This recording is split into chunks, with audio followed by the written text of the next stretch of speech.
स्वागत है आपका विज्ञान वृक्ष पर, जो बीएससी के स्टूडेंट्स और एस्पायरिंग स्कॉलर्स के लिए ज्ञान और सफलता का एक अनोखा साथी है। हेलो एवरीवन, विज्ञान वृक्ष में आप सभी का एक बार फिर से स्वागत है। हम लोग पढ़ रहे थे general organic chemistry. General organic chemistry में बात करते हैं हम लोग structure and bonding of carbon. उसमें काफ़ी सारी चीज़ें हमने ऑलरेडी डिस्कस कर लिया था, इंडक्टिव इफेक्ट से लेके फील्ड इफेक्ट तक, और उससे पहले हाइब्रिडाइजेशन से लेके वीबीटी और वगैरह बहुत सारी चीज़ें हमने देखा था। बाद में हमने शुरू किया था अपना रेजोनेंस लास्ट टॉपिक में। रेजोनेंस को अगर देखा जाए तो हम लोगों ने लास्ट लेक्चर में बहुत ही डिटेल में एक्सप्लेन किया था या पढ़ा था, उसके कुछ एग्जाम्पल्स भी लिए थे जिससे सारी चीजें हम कंक्लूड कर चुके हैं। लेकिन अब हम उससे आगे बढ़ेंगे। रेजोनेंस एनर्जी क्या होती है उसमें हमने आपसे डिस्कस किया था, बट बहुत ही शॉर्ट में। लेकिन हमें क्या है, इसको थोड़ा ज्यादा पढ़ना पड़ेगा क्योंकि हमारे सिलेबस में ज्यादा है।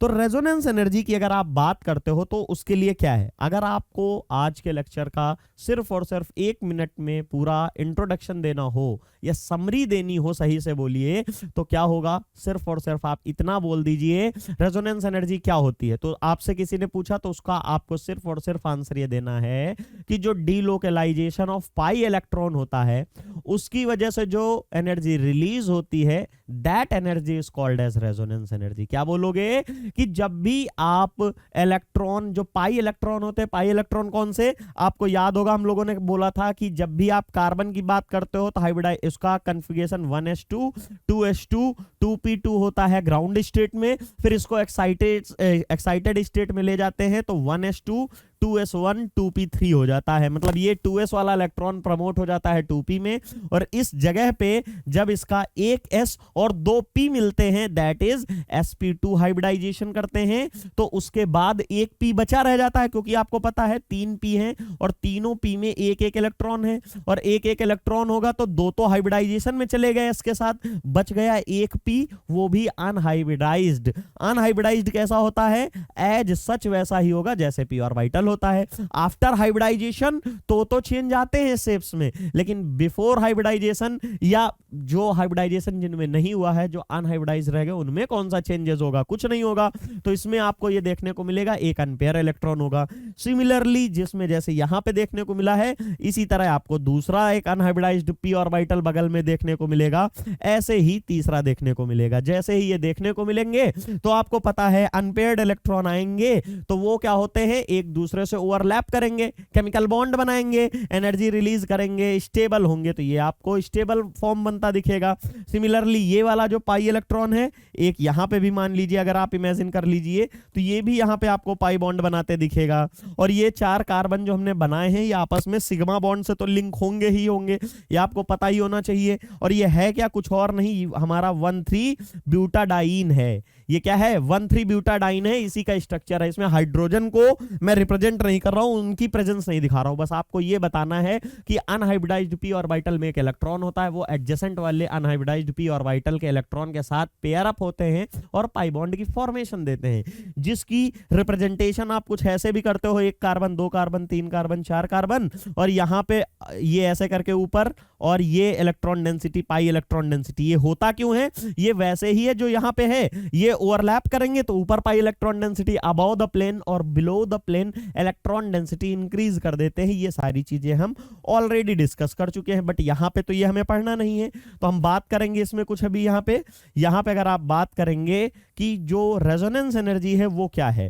देखिए, रेजोनेंस एनर्जी की बात करने जा रहे हैं तो उससे पहले आप सबसे पहले समझिए, बार बार मैं जो बोल रहा हूं, कि जो रेजोनेंस एनर्जी वो है क्या, एक्चुअल में रेजोनेंस एनर्जी क्या है वो समझिए। कि जैसे ही हमारा कोई चार्ज पार्टिकल, अगर आपने छोटे से लेके, मतलब छोटे इन द सेंस कोई भी क्लास होगी, छोटे से छोटे क्लास, उसमें आपको समझाया जाता है कि कोई भी चार्ज बॉडी मूव करती है तो वो क्या करेगी, रेडिएशन एमिट करेगी। रेडिएशन एमिट करना इन द सेंस वो एनर्जी रिलीज करेगी। रेडिएशन छोड़िए, कोई भी चार्ज पार्टिकल मूव करेगा तो वो एनर्जी रिलीज करेगा। जो एनर्जी रिलीज करेगा तो उसी एनर्जी एनर्जी को यहां पे जो हम पढ़ रहे हैं वो रेजोनेंस एनर्जी कह देंगे। कौन से?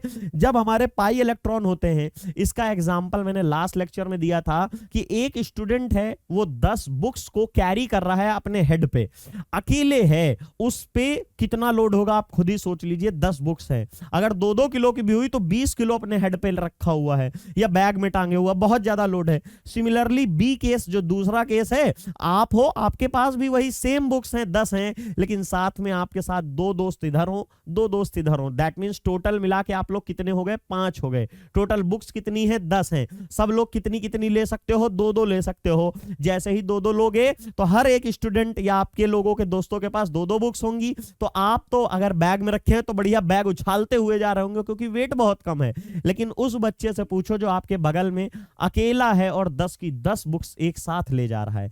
दैट मींस वो लोकलाइज्ड है, एक ही जगह प्रेजेंट है, और जहां पे डीलोकलाइज्ड है तो वहां पे स्टेबिलिटी आ गई, एनर्जी डिक्रीज हो रही है। क्यों एनर्जी डिक्रीज हो रही है? यहां पे वेट की बात किया है तो वेट कह लो डिक्रीज हो गया। सिमिलरली जैसे ही हम बात करते हैं कि कोई भी चार्ज हो, अभी आगे चल के आपको पता चलेगा, जो कार्बन आयन, कार्बोकटायन, ये सब पढ़ेंगे, वहां पे ये निगेटिव चार्ज है जैसे, तो ये खाली एक कार्बन पे सिचुएट होगा तो इसके लिए प्रॉब्लम होगा, टेंशन है, ये एक तरह से क्या है? ये टेंशन है, चार्ज है। तो चार्ज पार्टिकल क्या होते हैं? हमेशा ही अनस्टेबल बनाते हैं सिस्टम को। तो ये जो है अकेले अगर इसी के ऊपर टेंशन दे रहा है तो इसको बहुत प्रॉब्लम होगी। सिमिलरली अगर इसके साइड में, इसके बगल में कोई ऐसा हो जाए जो इसका टेंशन को कम कर दे, आपको टेंशन है, आपने अपने दोस्तों को कॉल कर लिया, उसको सारी चीजें बता दी, तो कुछ हद तक आपको रिलैक्स मिल जाता है। सिमिलरली ये अगर अपना चार्ज दूसरी तरफ डिस्ट्रीब्यूट कर दे, डिस्पर्स कर दे,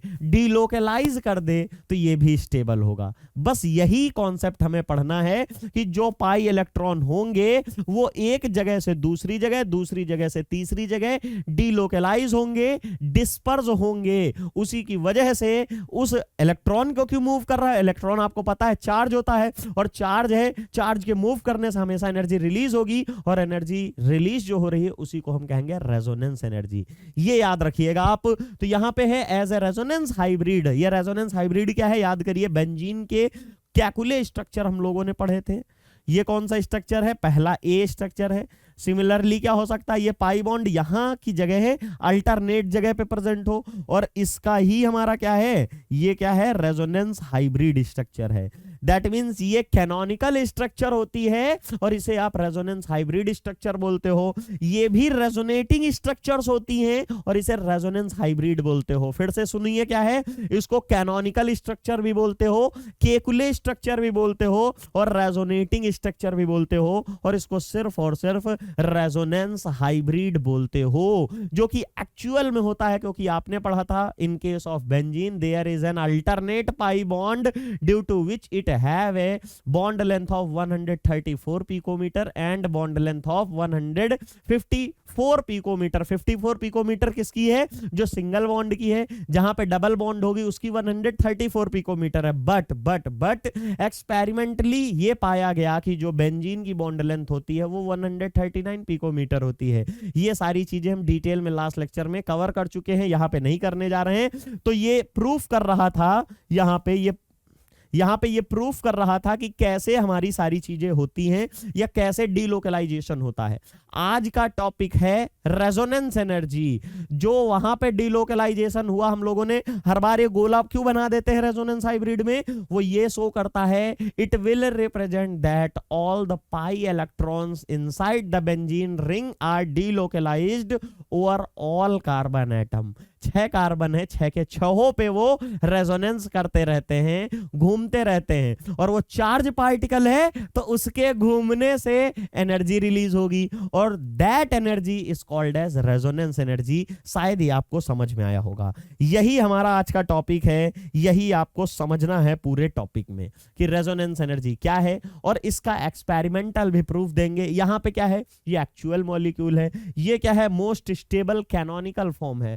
कैनोनिकल स्टेट कौन सी है? जैसे बेंजीन के अभी हमने 2 कैकुले स्ट्रक्चर पढ़ा, या उसी को रेजोनेटिंग स्ट्रक्चर बोला, या उसी को ही कैनोनिकल स्ट्रक्चर्स बोला।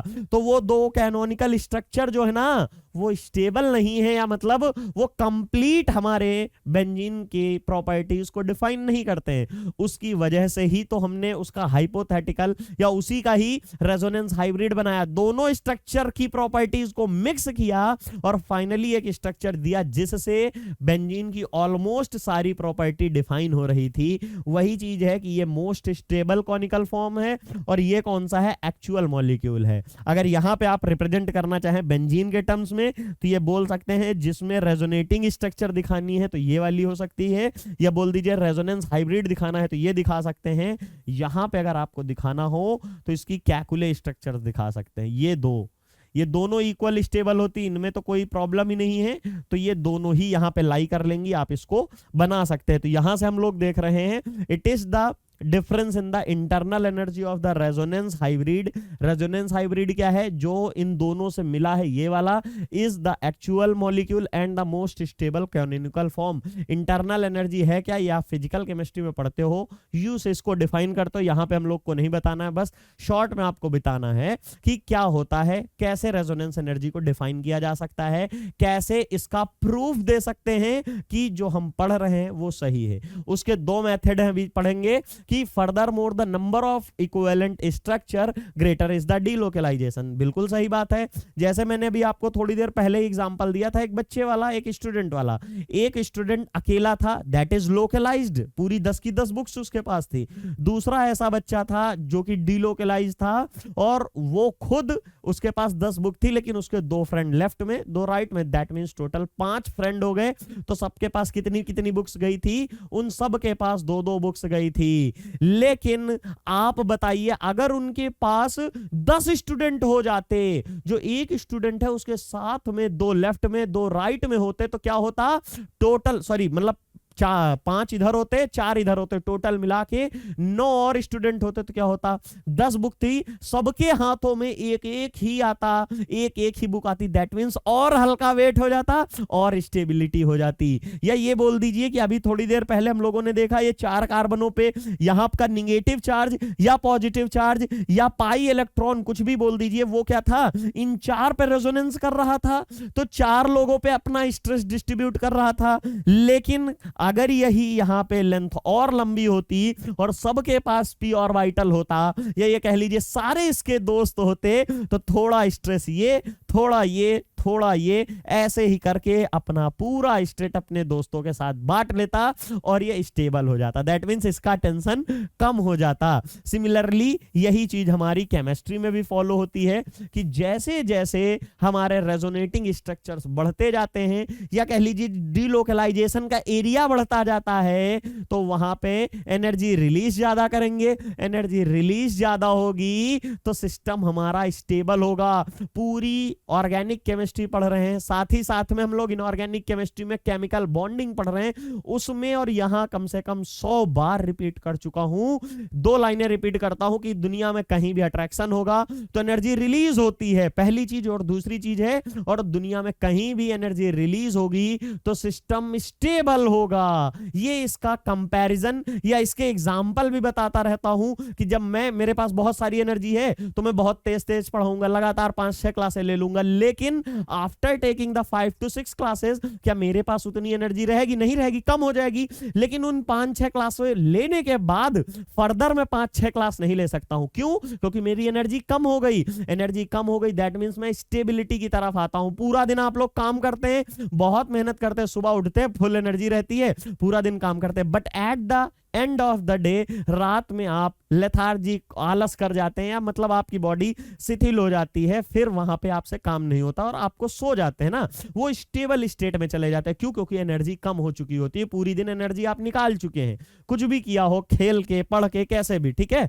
तो सिमिलरली यहां पे भी आपको देखने को मिलता है, एक्सपेरिमेंटली अगर आप देखोगे तो बेंजीन की जो रेजोनेंस एनर्जी होती है वो होती है 150.62 किलो जूल पर मोल। याद रखिएगा ये किलो जूल पर मोल्स में है, दूसरी होती है किलो कैलोरी पर मोल में, वो होती है 36 किलो कैलोरी पर मोल। वो मैं अभी आगे ही दिखाऊंगा इसके जस्ट बाद। अब हम अगर बात करेंगे रेजोनेंस एनर्जी या डिलोकलाइजेशन एनर्जी जो है, इसको ही बोलते हैं, इनके दो मेथड हैं डिटरमाइन करने के। एक है हीट ऑफ हाइड्रोजनेशन, दूसरा है हीट ऑफ फॉर्मेशन। जैसे कि नाम ही बता रहा है, जो पहला मेथड हीट ऑफ हाइड्रोजनेशन है वो क्या है कि H2 का एडिशन, दैट मींस हाइड्रोजन का एडिशन कहीं भी हो रहा है उसे हाइड्रोजनेशन कह रहे हैं। और हीट ऑफ हाइड्रोजनेशन का कहने का मतलब क्या है, किसी भी सिस्टम में H2 ऐड होगी तो उससे कुछ एनर्जी रिलीज होगी, और एनर्जी रिलीज होगी तो क्या होगा, उसी एनर्जी को ही हीट ऑफ हाइड्रोजनेशन कहेंगे। ये आपको समझ में आना चाहिए। हीट ऑफ हाइड्रोजनेशन और होता कहां है, ये अनसैचुरेटेड कंपाउंड्स में देखने को मिलता है। अब कहेंगे सर ये अनसैचुरेटेड कंपाउंड्स कौन से होते हैं, तो अनसैचुरेटेड कंपाउंड्स आप ये समझ लीजिए जहां पे पाई बॉन्ड प्रेजेंट होगा वो हमारे अनसैचुरेटेड कंपाउंड होंगे। क्या हमेशा ऐसा होगा, आपके सामने मैं एग्जांपल देता हूं, बताइए जरा। ये लीजिए, ये यहां पे हमारा पाई बॉन्ड प्रेजेंट है, आपको पता है यहां पे एक सिग्मा है, दूसरा पाई है, क्या ये अनसैचुरेटेड कंपाउंड है, दिमाग लगाइए। मैं तो कहूंगा नहीं, और यही आंसर भी है। क्यों, क्योंकि कभी भी जब अनसैचुरेशन की बात होती है तो we are dealing with only with the carbon carbon bond, not in the terms of carbon oxygen और कार्बन नाइट्रोजन। सिमिलरली अगर आप HCN में जाते हो तो यहां पे क्या होता है, ये ट्रिपल बॉन्ड होता है। क्या ये अनसैचुरेटेड है, तो मैं कहूंगा ये भी नहीं है। अनसैचुरेटेड या सैचुरेटेड होने में इनका कोई रोल ही नहीं है, सिर्फ और सिर्फ कार्बन कार्बन के बीच के बॉन्ड को हम चेक करते हैं। अगर सारे सिग्मा बॉन्ड हैं तो सैचुरेटेड है, अगर एक पाई या दो पाई या तीन पाई कैसे भी है तो फिर हमारा अनसैचुरेटेड होगा। सिंपल सा वर्ड है, याद रखिएगा।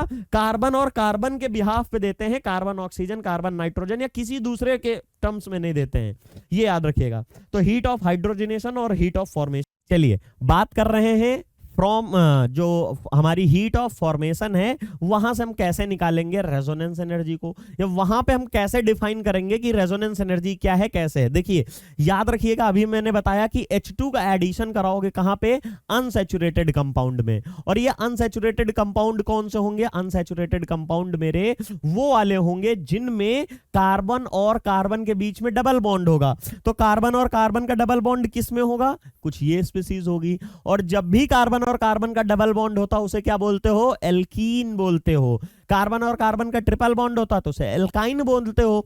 तो जब भी हम बात करेंगे चाहे एल्काइन हो चाहे एल्कीन हो, इसका अगर हम हाइड्रोजनेशन करते हैं दैट मींस इसमें अगर H2 का एडिशन करते हैं तो H2 एडिशन करने पर कुछ एनर्जी रिलीज होगी, that energy is called eight heat of hydrogenation. यही चीज है। तो इसमें आपके सामने मैंने कुछ स्ट्रक्चर्स बना रखे हैं, इससे आपको अच्छे से क्लियर हो जाएगा क्या मैं कहना चाहता हूं। देखिए ये सबसे पहले हमारा क्या है, ये साइक्लोहेक्सीन है, साइक्लिक फॉर्म में है इसलिए साइक्लो हेक्स क्यों यूज किया, क्योंकि 6 कार्बन के लिए हेक्स यूज होता है, 5 के लिए पेंट, और इसी तरीके करके बोलते हैं, आपको सब पता, meth eth prop prop but pent hex, ये सारी चीजें होती, तो 6 के लिए हेक्स का यूज करते हैं। और इन क्यों किया है, क्योंकि ये एल्कीन का डेरिवेटिव है, अनसैचुरेटेड है। अगर यहां पे ये है तो इसको हम क्या बोलेंगे, साइक्लोहेक्सीन है। अब H2 यहां पे डाला है, H2 क्या करेगा, देखिए यहां पे आपका जो डबल बॉन्ड है, ये अगर इसको आप देखोगे तो ये डबल बॉन्ड इधर टूटेगा और एक एक इलेक्ट्रॉन, यहां एक इलेक्ट्रॉन इसके पास, एक इलेक्ट्रॉन इसके पास। अगर बेटर रिप्रेजेंट करूं तो मैं बोल सकता हूं कि एक p ऑर्बिटल के एक इलेक्ट्रॉन यहां, एक यहां, ये वही p ऑर्बिटल है जो थोड़ी देर पहले हम लोगों ने बोला था 1s2 2s1 2p3, ये कार्बन का होता है। इसका हाइब्रिडाइजेशन sp2 हो जाता है, एक p बच जाता है, P1 वाला, P1 वाले में ही एक अनहाइब्रिडाइज्ड में एक इलेक्ट्रॉन प्रेजेंट होता है, ये वही वाला है। अगल बगल में ये जब दो आ जाते हैं तो ओवरलैप कर जाते हैं, जैसे यहां पे ओवरलैप था, लेकिन इसको ब्रेक करोगे तो फिर से हमें क्या मिलेगा, एक एक अनहाइब्रिडाइज्ड ऑर्बिटल मिलेगी, उनमें एक एक इलेक्ट्रॉन मिलेगा। उसके बाद H2 का है, H2 के पास भी एक हाइड्रोजन का एक इलेक्ट्रॉन, इस हाइड्रोजन का एक इलेक्ट्रॉन, इसको ब्रेक करोगे तो आपको यहां पे एक इलेक्ट्रॉन देखने को मिलेगा, एक इलेक्ट्रॉन यहां पे देखने को मिलेगा। तो होगा क्या, ये वाली जितनी स्पीसीज है जाके यहां से बॉन्ड बनाएंगी, ये वाली इसके साथ बॉन्ड बनाते दिखेगी। तो इससे क्या होगा, इससे हमारा एक साइक्लोहेक्सेन की फॉर्मेशन होगी। ये साइक्लोहेक्सेन क्या होगा, देखिए साइक्लोहेक्सेन कुछ और नहीं है, सिर्फ और सिर्फ अगर हम बात करते हैं ये है साइक्लोहेक्सेन। क्या है, साइक्लिक है तो साइक्लो 6 कार्बन का है तो हेक्स, आखिरी में एन इसलिए लगाया क्योंकि सैचुरेटेड है, एल्केन बन गया, एल्कीन नहीं रह गया। और जैसे ही हमने H2 का एडिशन किया, H2 के एडिशन करने से जो एनर्जी रिलीज हुई वो कितनी हुई, -119 किलो जूल पर मोल के अप्रॉक्स में। अब ये कहेंगे सर ऐसा क्यों हुआ, तो याद करिए जब हम लोग केमिकल बॉन्डिंग में पढ़े थे या अभी ही शुरू किया है थोड़े ही दिन पहले, तो वहां पे क्या समझाया था आपको कि एक एटम यहां हो, एक इनफाइनाइट डिस्टेंस पे यहां हो।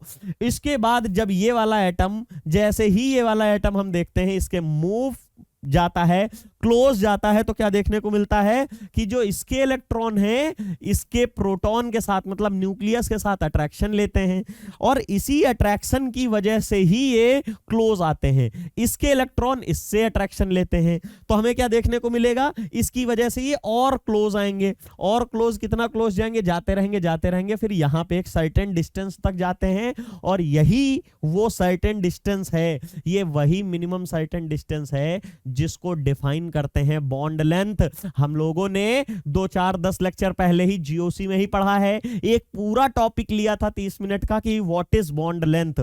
वहां पे आपको समझाया था कि दो इंटरैक्टिंग एटम या दो एटम वो एक ऐसे मिनिमम डिस्टेंस पे आ जाएं जिसके बाद वहां पे उनमें कोई अट्रैक्शन ना हो। और फर्दर या अगर मैं एक लाइन में सिंपली कंक्लूड करूं तो क्या कह सकता हूं कि बॉन्ड लेंथ क्या था, एक डेफिनेशन बताया था कि जब फोर्स ऑफ अट्रैक्शन और फोर्स ऑफ रिपल्सन दोनों इक्वल हो जाएं या लगभग बराबर हो जाएं तो उस टाइम पे दो एटम के बीच की जो डिस्टेंस होती वही बॉन्ड लेंथ होती है।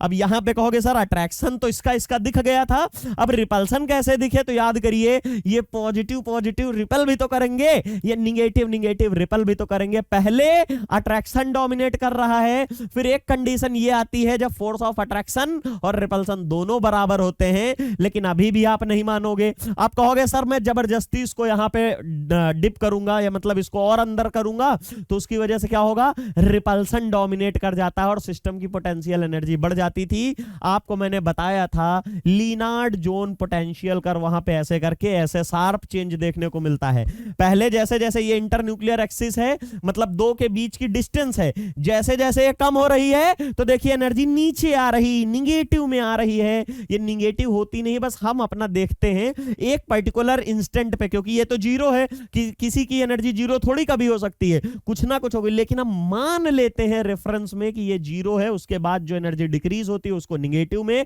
तो यही चीज होती है कि जब भी H2 रिएक्ट करेगा किसी भी एल्कीन के साथ तो एनर्जी रिलीज करेगा, और एनर्जी कितनी रिलीज करेगा, -119 किलो जूल पर मोल। कहेंगे सर ये क्या बनाया है, हाइपोथेटिकल ट्राइन, और ये बेंजीन, ये भी तो बेंजीन है, क्या डिफरेंस है, देखिए क्या डिफरेंस है। ये जो बेंजीन बनी है ये बेंजीन नहीं है, मैंने वहां पे नीचे लिखा भी हुआ है हाइपोथेटिकल ट्राइन, हाइपोथेटिकल साइक्लोहेक्साट्राइन है। डिफरेंस क्या है, यहां पे हम रेजोनेंस को कंसीडर कर रहे हैं और यहां रेजोनेंस को कंसीडर नहीं करेंगे। कहने का मतलब है यहां पे जितने भी पाई बॉन्ड हैं, ये वाले पाई पी ऑर्बिटल होते हैं, इनके एक एक इलेक्ट्रॉन होता है, इनमें ही तो ओवरलैप होता है। तो एक मान लीजिए यहां पे ओवरलैप कर गया, एक इसके साथ कर गया और एक इसके साथ कर गया, ये ऐसे ही रहेंगे, ये अल्टरनेट, ये आगे जाके ये आगे जाके ये आगे जाके नहीं चेंज होंगे। दैट मींस इनके बीच में डीलोकलाइजेशन नहीं होगा। क्यों नहीं होगा,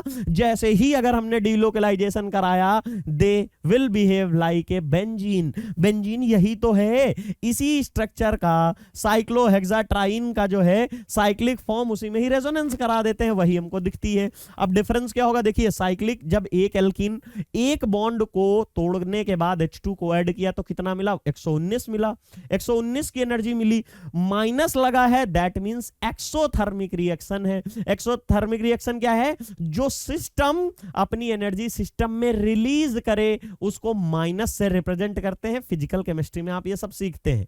तो इसको हम एक्सोथर्मिक रिएक्शन बोल रहे हैं। अगर एक बॉन्ड के टूटने के बाद ये बन रहा है, यहां पे साइक्लोहेक्सीन से साइक्लोहेक्सेन में कन्वर्ट होने में 119 किलो जूल पर मोल एनर्जी लग रही है। तो अगर मैं 3 बॉन्ड तोड़ दूं, सिमिलरली अगर मैं 3 बॉन्ड तोड़ दूं तो मैं ये कह सकता हूं कि इसकी जो एनर्जी रही होगी उसका 3 गुना ये होगी। दैट मींस अगर ये 119 है तो 119 का 3 टाइम मल्टीप्लाई करके देखो कितना आता है, लगभग 357 आएगा। लेकिन यहां पॉइंट में भी 6 दिया है तो इसका भी मल्टीप्लाई करोगे 3 बार तो उसकी वजह से 358.98 आ गया। ये 358 आया है, याद रखिए 358 आना चाहिए, लेकिन ये तो हाइपोथेटिकल है, होता तो बेंजीन वाला है। बेंजीन का जब देखा तो आएगा 208 किलो जूल पर मोल। कहेंगे सर बेंजीन की तो 208 किलो जूल पर मोल एनर्जी रिलीज हो रही, इसकी ज्यादा एनर्जी रिलीज हो रही, तो आप कहोगे ये वाला ज्यादा स्टेबल होगा, बिकॉज आप हर बार रिपीट करते रहते हो कि जो जितना ज्यादा एनर्जी रिलीज करेगा वो उतना ज्यादा स्टेबल होगा। ऐसा मैं ही बोलता हूं, मैं कह रहा हूं, तो आपके अकॉर्डिंग कहोगे सर ये ज्यादा स्टेबल होगा, लेकिन बच्चा मैं कहूंगा नहीं। फिर आप गलती कर गए। फिर गलती कैसे की? ये देखिए यहां पे ये वो एनर्जी है जब H2 ऐड हो रही है सिस्टम में, H2 का एडिशन हो रहा उस सिस्टम में, और उसके एडिशन होने पे कितनी एनर्जी रिलीज हो रही, वो हो रही है -358। Minus in the sense minus कुछ और नहीं है, सिस्टम एनर्जी रिलीज कर रहा है सराउंडिंग में। जब आप फिजिकल केमिस्ट्री पढ़ते हो समझाया जाता है प्लस माइनस का कुछ नहीं, मतलब एनर्जी का ट्रांसफर कहां हो रहा है, सराउंडिंग से सिस्टम में हो रहा है या सिस्टम से सराउंडिंग में हो रहा है। दिस रिप्रेजेंट यहां पे वो ये साइन रिप्रेजेंट करता है। माइनस ये करता है कि मेरी बॉडी से एनर्जी रिलीज हो रही है, एक्सोथर्मिक है, ये माइनस का साइन रिप्रेजेंट करता है। माइनस का ये मत समझ लेना कि एनर्जी यहां देनी पड़ेगी या कुछ ऐसा नहीं। एनर्जी जब H2 जुड़ रहा है तो एनर्जी रिलीज हो रही कितनी, इतनी। इसमें कितनी हो रही, 208। कहेंगे सर इसमें कम हो रही है, कम एनर्जी रिलीज हो रही है, तो इसका मतलब इसके पास ज्यादा बच रही होगी। मान लीजिए 500 इसके पास थी, 500 इसके पास है, 500 इसके पास है, इसने 358 निकाल दी तो लगभग 150 भी इसके पास बची, और इसने 200 निकाली तो लगभग 300 बची। तो जिसके पास ज्यादा एनर्जी होगी वो लेस स्टेबल होगा, ऐसा आप सोच रहे होगे, लेकिन ऐसा नहीं है। सुनिए क्यों, क्योंकि जो हमने पढ़ाया है वो बिल्कुल सही पढ़ाया, बस आपको सोचना पड़ेगा। ये एनर्जी ऐसे है, लेकिन इसको अगर H2 ऐड ही ना करते, H2 ऐड ना करते तो ये बेंजीन ही रहता, और इसमें H2 ऐड ना करते तो ये हाइपोथेटिकल हेक्साट्राइन ही रहता। तो उस टाइम पे ये एनर्जी रिलीज ना होती, और एनर्जी कितनी रिलीज हो रही है, 358। चलिए इतनी ही मान लीजिए सिर्फ, इसकी कितनी रिलीज हो रही, 208। तो अब आप बताइए यहां पे ये बेंजीन की एनर्जी है और ये हमारी हाइपोथेटिकल ट्राइन की एनर्जी है, किसकी एनर्जी ज्यादा है? इसकी साफ साफ ज्यादा दिख रही है, और ज्यादा एनर्जी है तो ये अनस्टेबल है, क्योंकि यही तो हर बार बोलता हूं कि जिसकी एनर्जी कम हो जाती है वो स्टेबल हो जाता है। मैं बहुत देर से पढ़ाऊं, 4-6 क्लास आपको कंटिन्यूअस पढ़ा दूं तो मेरी एनर्जी कम हो जाएगी, मैं धीरे बोल पाऊंगा या उतना इफिशिएंटली आपको नहीं पढ़ा पाऊंगा।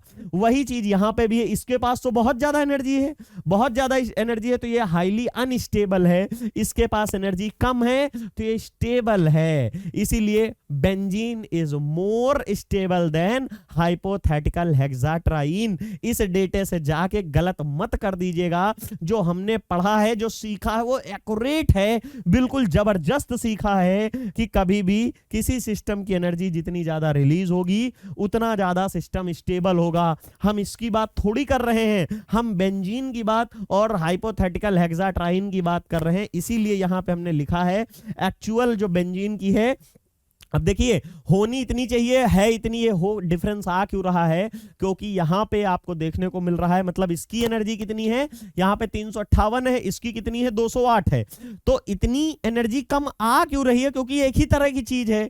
यहां पे क्या है, हाइपोथेटिकल ट्राइन में हमने रेजोनेंस कंसीडर ही नहीं किया, जो पाई बॉन्ड जिस पॉइंट पे है वहीं पे रहा। लेकिन in case of benzene resonance होता रहता है। हम लोगों ने पढ़ा था in case of benzene there is a no any pure single bond और there is a no pure double bond in between carbon और कार्बन। अगर ऐसा नहीं होता तो क्या होता है, हम कहते हैं delocalised partial pi bond is present all over carbon atom. मतलब जितने कार्बन एटम है सब में पार्शियल पाई बॉन्ड होता है, मतलब आधा आधा सब में डिवाइड हो जाता है। इसी की वजह से ना ही प्योर सिंगल बॉन्ड की ना ही प्योर डबल बॉन्ड की बॉन्ड लेंथ देखने को मिली, हमें वहां पे इन बिटवीन 1 और 2 के बॉन्ड लेंथ के बीच में देखने को मिली। सिंगल बॉन्ड की होती है 154 पिकोमीटर, डबल बॉन्ड की होती है 134 picometre, but in case of benzene वो 139 पिकोमीटर। ना ही सिंगल बॉन्ड ना ही डबल बॉन्ड। तो ये हमारी ये कॉन्सेप्ट था, यहां से आपको समझाना था। एक ये हमारा हो गया जिससे हमने ये समझा दिया आपको कि कैसे रेजोनेंस एनर्जी से निकाल सकते हैं, पहली चीज। दूसरी चीज हमारा हीट ऑफ फॉर्मेशन का। अभी हीट ऑफ फॉर्मेशन क्या है, अभी मैंने बताया कि जब भी कोई बॉन्ड बनाता है तो उस समय एनर्जी रिलीज होती है। कैसे रिलीज होती है, एग्जांपल आपको इस जगह पे दिया था। यहां पे अगर मान लीजिए एग्जांपल दे रहा हूं, ये रहा एक हमारा एटम, ये है एक एटम, ये है। अब होगा क्या, ये इसके क्लोज जाएगा। क्यों क्लोज जाएगा, क्योंकि हमें पता है यहां की जैसे ही इसके इलेक्ट्रॉन है, यहां पे प्रोटॉन है, यहां इलेक्ट्रॉन, यहां प्रोटॉन, तो पहले फोर्स ऑफ अट्रैक्शन डोमिनेट करता है, डोमिनेट करता है, डोमिनेट करता है, चला जाता है। फिर इतने क्लोज जाता है, एक ऐसी पोजीशन पे जाके पहुंच जाता है जहां पे जाने के बाद अगर इसके आगे गया तो रिपल्सन डोमिनेट करने लगेगा। अब कहेगा जितना पास आना था आ गए, अगर अब पास आए तो यहां पे रिपल्सन फील होगा। क्यों, क्योंकि इसका न्यूक्लियस बहुत पास में आ गया, इसके इलेक्ट्रॉन और इसके इलेक्ट्रॉन बहुत पास में आ गए। तो यही होता है जहां पे बॉन्ड की फॉर्मेशन होती है और बॉन्ड लेंथ होती है। सिमिलरली अगर आप यहां पे इस टॉपिक की बात करोगे हीट ऑफ फॉर्मेशन की, तो एक कार्बन है, एक हाइड्रोजन है, पास में आए, बॉन्ड बनाए, एनर्जी करे रिलीज। एनर्जी जो रिलीज करते हैं उसी को बोलते हैं हीट ऑफ फॉर्मेशन। और जब कोई भी बॉन्ड बन गया उसको तोड़ने के लिए जो एनर्जी लगाते हो उसको कहते हो बॉन्ड डिसोसिएशन एनर्जी। तो इसमें कैसे पता चलेगा, बेंजीन का हम स्ट्रक्चर लिए हैं, बेंजीन में हर एक पॉइंट से मैंने 6 पॉइंट दिखाए हैं, दैट मींस कार्बन और हाइड्रोजन के बॉन्ड कितने हैं, 6। इसीलिए डेल्टा एच जो कैलकुलेट करने जा रहे हैं तो 6 into bond dissociation energy of CH bond, total कितने हैं, 6 हैं, इसीलिए मल्टीप्लाई किया। सिंगल बॉन्ड पिंक कलर से दिखा दिए हैं, कार्बन और कार्बन के बीच में कितने दिख रहे हैं, 3 दिख रहे हैं, that is Y 3 into bond dissociation energy of C into C। फिर उसके बाद हमको डबल बॉन्ड कितने दिख रहे हैं, 3 दिख रहे हैं, तो 3 into bond dissociation energy of C double bond C होती कितनी है, 413 के अराउंड होती है हमारी CH की, 347 होती है हमारी सिंगल बॉन्ड की कार्बन कार्बन की, और 606 के अराउंड हमारी होती है C डबल बॉन्ड C की। तो जब आप इनको मल्टीप्लाई करोगे और उसके बाद आपस में ऐड कर दोगे तो इनका जो कंक्लूजन आएगा वो डेल्टा H कैलकुलेटेड आ रहा है 5343 किलो जूल पर मोल। आप कहेंगे सर इससे क्या मिलेगा, इससे ये मिलेगा, ये हमने सोचा कि ऐसा होगा, एक्सपेरिमेंटली इतना डेटा होता है सब देखा, लेकिन बेंजीन के केस में मतलब क्या है, ये जो हमारा बॉन्ड डिसोसिएशन CH का है, CC का है, C डबल बॉन्ड C का है, ये सारी चीजें पहले से कैलकुलेटेड रखी है। हमने अपने इसके लिए सोचा कि हमारा इतना आना चाहिए, लेकिन बेंजीन को जब मशीन में डाले उसकी बॉन्ड डिसोसिएशन एनर्जी निकाले तब कितनी आई, वो आई 5494। मतलब इनके बीच में अगर आप डिफरेंस निकालो तो कितना आएगा, वो डिफरेंस 151 किलो जूल पर मोल के अराउंड आएगा। और ये डिफरेंस आ क्यों रहा है, ये डिफरेंस इसलिए आ रहा है क्योंकि यहां पे रेजोनेंस एनर्जी चाहिए। मतलब क्या है, ये जो एनर्जी आ रही है वो एनर्जी है कि हम सोच रहे हैं इतनी एनर्जी दे दें तो इसके जो बेंजीन का आप C6H6 लिखते हो ना, C6H6 के सारे बॉन्ड टूट जाएं और सारे हाइड्रोजन और सारे कार्बन अलग हो जाएंगे। समझिए, ये इतनी एनर्जी देने के लिए ये 5343 किलो जूल पर मोल एनर्जी हम दे दें, इसका एक बॉन्ड टूट जाएगा। ये हम सोचे थे ऐसा होगा, लेकिन एक्चुअल में हमको ये ज्यादा देनी पड़ रही है। भाई इतनी दिया तो कुछ टूटा ही नहीं, ये इतनी ज्यादा क्यों देनी पड़ रही है, क्योंकि एडिशनल फैक्टर वहां स्टेबिलिटी का आ रहा है। स्टेबिलिटी का दैट मींस यहां रेजोनेंस हो रहा था, उस रेजोनेंस की वजह से सिस्टम स्टेबल था तो उसको तोड़ने के लिए और ज्यादा एनर्जी चाहिए, और ज्यादा एनर्जी चाहिए, इसीलिए 5494 किलो जूल पर मोल एनर्जी देनी पड़ी। एक्चुअल में कितनी चाहिए थी? 5343 चाहिए थी। दोनों का गैप देखा कि डिफरेंस आ कितना रहा है और क्यों आ रहा है, तो ये तो हमें पता ही चल गया कि पाई इलेक्ट्रॉन के डीलोकलाइजेशन की वजह से है। तो दैट मींस जो डिफरेंस होगा that is the resonance energy, और वो है कितना कैलकुलेट करके देखा तो 151.84 किलो जूल पर मोल है। और यही हम लोगों ने यही आज के ही लेक्चर में पढ़ा था थोड़ी देर पहले कि यहां पे ये रहा 150.62 किलो जूल पर मोल, मतलब रफली इक्वल टू 150 किलो जूल पर मोल के बीच में आएगा। किलो कैलोरी में बात करोगे तो 36 किलो कैलोरी पर मोल के अराउंड हमें देखने को मिलेगा। तो यहां से आपको रेजोनेंस एनर्जी समझ में आ रही होगी। रेजोनेंस एनर्जी का अगर आपको एक लाइन में समझना है तो सिर्फ आप इतना समझ लीजिए, व्हाट इज रेजोनेंस एनर्जी। जब भी कोई चार्ज पार्टिकल या मेरे पाई इलेक्ट्रॉन मूव करते हैं इधर उधर, या डीलोकलाइज होते हैं अगल बगल, या डिस्पर्स होते हैं आसपास में, तो उनके मोशन से एनर्जी रिलीज होती है, और दैट एनर्जी, जो एनर्जी रिलीज हो रही, that energy is called as resonance energy. बस आपको इतना समझ में आना चाहिए। यही था आज के टॉपिक का समरी। मिलते हैं नेक्स्ट लेक्चर में। Thank you so much.